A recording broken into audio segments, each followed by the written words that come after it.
গতকাল বজবজে হুগলি নদীতে স্নান করতে নেমে তলিয়ে যাওয়া ব্যক্তির দেহ মিলল আজ। লাইক শেয়ার ফলো করুন ফেসবুকে rgm.news। গতকাল বজবজে হুগলি নদীতে স্নান করতে নেমে তলিয়ে যাওয়া ব্যক্তির দেহ মিলল আজ। গতকাল বজবজ থানা এলাকার কালীপুর মিলের ঘাটে হুগলি নদীতে স্নান করতে নামে পলাশ দাস, বয়স 40। স্নান করতে নেমেই তলিয়ে যায় পলাশ। স্থানীয় সূত্রে খবর, দুজন বন্ধুর সাথে নদীতে স্নান করতে যায় পলাশ। নদীতে নামার পর পলাশ সাঁতার কাটছিল। আচমকা বেশ কিছুক্ষণ তাকে আর দেখা যায়নি।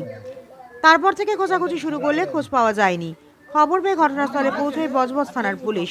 পুলিশের তরফ থেকে টিএমজি গ্রুপ এনে খোঁজাখুঁজি শুরু করা হয়। গতকালের পর আজ কালীপুর মিলের হুগলি নদীর ঘাটের কাছেই হুগলি নদী থেকে উদ্ধার হয় দেহ। আজ সকালে টিএমজি গ্রুপের তরফ থেকে খোঁজাখুঁজি শুরু করা হলে ঘাটের কাছে হুগলি নদীতেই দেহ ভাসতে দেখা যায়। এরপরে উদ্ধার করা হয় দেহ উদ্ধার করে হাসপাতালে নিয়ে গেলে চিকিৎসকরা মৃত বলে ঘোষণা করে।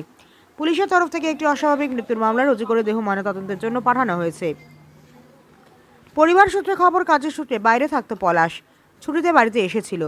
গতকাল বন্ধুদের সাথে স্নান করতে এসে তলিয়ে যায়। কান্নায় ভেঙে পড়ে তার মা ও বাবা। কালীপুরে মিলের কোয়ার্টারে বাবা মায়ের সাথে থাকতো পলাশ। দক্ষিণ 24 পরগনা থেকে শেখ সাইফুদ্দিনের রিপোর্ট, rgm.news। এখন আপনার বাড়ি, অফিস এবং দোকানকে সুরক্ষিত রাখুন টোটাল সিকিউরিটি সলিউশনের সাথে।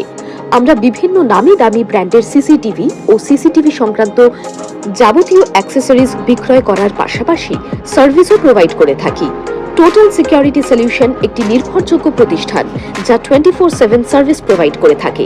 তাছাড়া এই প্রতিষ্ঠান দীর্ঘদিন ধরে যত্ন সহকারে দোকান, বাড়ি, কারখানা, school, nursing home, hotel, restaurant, শোরুমগুলিতে পরিষেবা দিয়ে চলেছে।